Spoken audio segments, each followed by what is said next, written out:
we're going to be watching this facility. Great. We're going to do what we have to do to protect our town.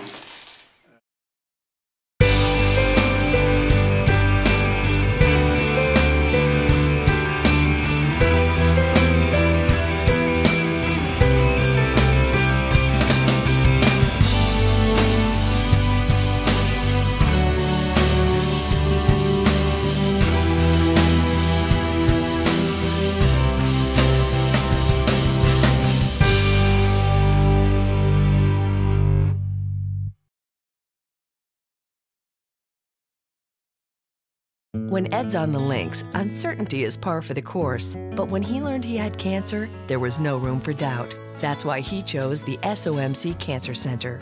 For our board-certified physicians, state-of-the-art technologies, and patient-centered support like personal counseling, financial assistance programs, and the guidance of the American Cancer Society, whose office is right in the building. All the resources he needed to make sure he got back in the swing. The SOMC Cancer Center. Very good things are happening here. This is Physicians Pharmacy, and many people in the community are asking the question, is this a legitimate business or part of a growing drug problem in Southern Ohio? Hi, I'm Brad Sherman from NewsWatchman.com, and in this special webisode of Headlines, we'll take you inside this facility.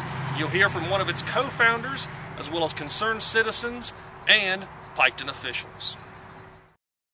Just 1 day removed from the announcement that Governor John Kasich is taking steps to combat an out-of-control prescription drug addiction problem, Piketon Village officials and some concerned citizens converged on Physicians Pharmacy Tuesday night to tour the facility and speak with pharmacy representatives. The meeting was intended to help ease the minds of skeptics. Co-partner Steven Hillman says his business is legit, but the public remains suspicious following the get-together. Here are some highlights from the meeting. Be a pharmacy. That's it. This is where anybody would wait while their information is being processed. We're going to require more than any pharmacy requires because it's going to be coming anyhow. Nobody will have a prescription filled here unless the physician calls ahead and either electronically sends or faxes a prescription first. The diagnosis code will be on the prescription. None of that's required. Okay? Then the person will come in. That's why it's called Physicians Pharmacy. We deal with the physicians. Then the person will come in and present their script. And it'll be compared to the one that arrived here. If they're the same, then it'll be filled. If it's not the same, it won't. This is not set up to fill prescriptions from people coming from anywhere in the world. If a doctor doesn't contact this place first, they might as well go somewhere else. It's not going to be done. Why such tough security? I'm just kind of concerned. Because it's required. No other pharmacy has this. Well, because it's required. When you have windows like this and a building, building and doors, this is what we were told by the pharmacy board that they wanted. They want security. Now, we don't want anybody being able to come in. This deters problems. Okay? First of all, you can't tell on the outside that this is on the inside until you get in here. The windows, if they break a window, the police will know. They can't get in. If you put the bars on the outside, the place will look like a jail. You're absolutely right. I know that, will those, at least is that the intent? I know you talked about the physician, he'll call or email or whatever. Will those four that you represent, that you know of, is it very possible or more than likely that they will be sending a lot of their patients here to get their prescriptions filled? That's strictly up to the pharmacist, 100%. Up to the doctor? The pharmacist, no, the pharmacist. The pharmacist will decide who, if anybody, he fills a prescription for. So my doctor may very well call, and the pharmacist here could say, I don't want to take that, or we're not accepting that. Yeah, it could happen. It's up to the pharmacist. You know, we don't intend to be here and tell. First of all, we're not allowed to tell the pharmacist what to do, and we wouldn't dare. Yeah. Okay, it's up to him. He's 60 years old. He's got, I forget how many years, at least 30 years experience, and he's the one who'll make the decisions. He's the one who will, for instance, the pharmacist is the one that came up with the idea that every prescription would have the diagnosis code on it. Now, that's not required that I know of anywhere, but it is here. Because the pharmacist has to satisfy himself that the medication being prescribed is appropriate for the diagnosis that's been given. Normally, pharmacists don't know that. If you go to your pharmacy, he wouldn't have any idea. What would you say, I mean, or you may not know, you probably won't know, but would you just say percentage-wise would probably be some form of pain medication? I have no idea. I can tell you that the wholesalers deal 40%. In other words, they don't want to fill more than 40%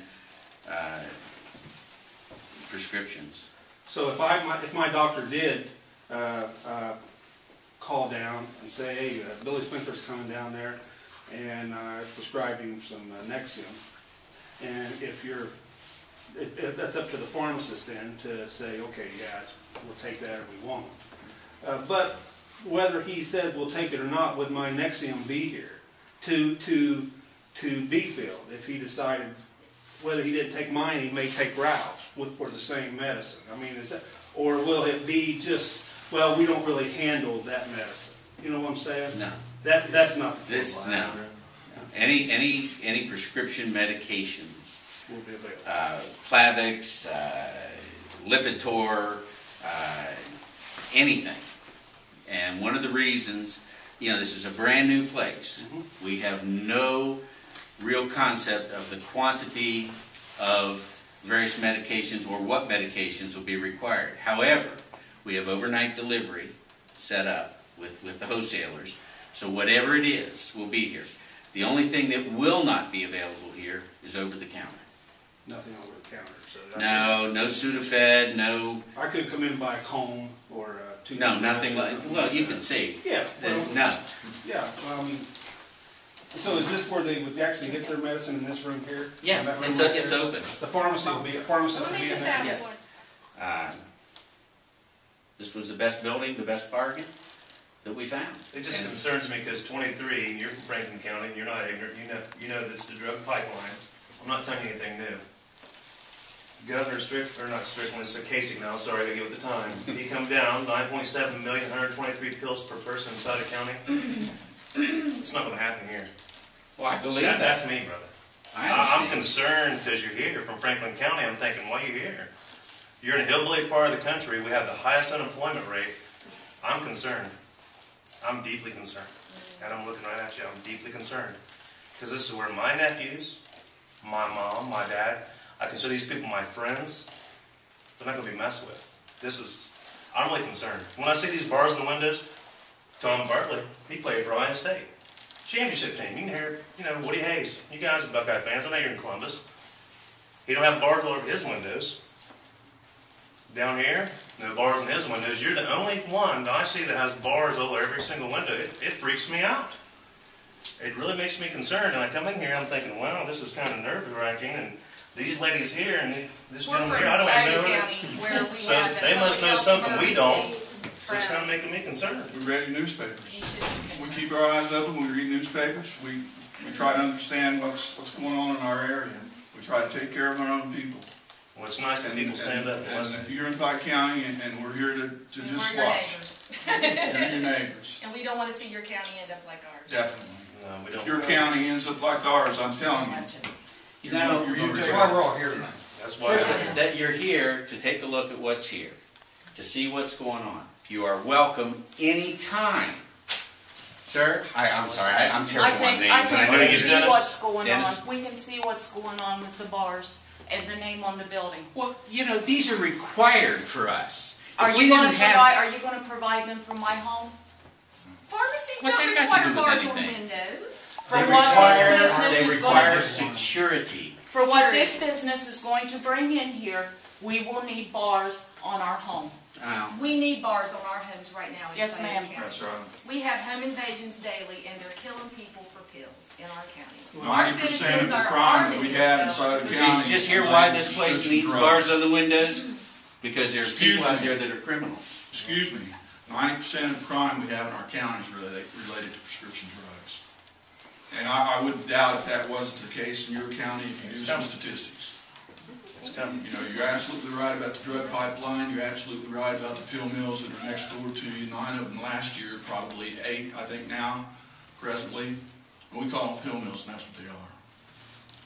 Well, you need to take prescriptions. 9.7 million. It came out, it comes out to Will you be taking 146 for insurance every. cards and stuff like that, or is it cash business? No, it's not a cash business. Take It gets- Medicaid? Yes, Medicaid, Medicare, insurances, all insurances are actually provided by the wholesaler to us, except they said 4 or 5 that we have to deal with separately, which we will. Okay? Do you have your DEA registration yet? No. Well, no.